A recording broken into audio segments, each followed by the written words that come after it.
మన జిల్లాలో ఇప్పుడు సిఈఐఆర్ యాప్ మనం జిల్లాలో వాడుతున్నాము.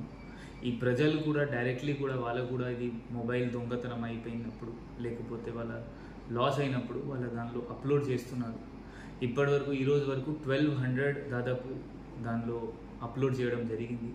దానిలో 1020 మనం రికవరీ చేసాం. ఆల్మోస్ట్ 84% మొత్తం స్టేట్లో మన జిల్లాలో మనం మ్యాక్సిమం రికవరీ చేయించాము. ఆ 1000 కూడా కమిషనరేట్స్ కాకుండా జిల్లాలో రాజన్న సిరిసిల్ల ఫస్ట్.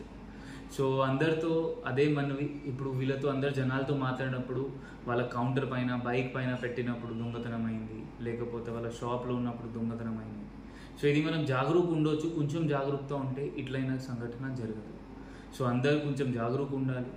మీ ఫోన్ దొంగతనం లేకపోతే లాస్ అయినప్పుడు తొందరగా పోలీస్ కంప్లైంట్ ఇవ్వాలి, లేకపోతే డైరెక్ట్లీ సిఈఐఆర్ యాప్ ఓపెన్ చేసి దానిలో మొత్తం డీటెయిల్స్ ఎంటర్ చేస్తే మనం దానికి ఈజీగా ట్రేస్ చేయొచ్చు. Thank you.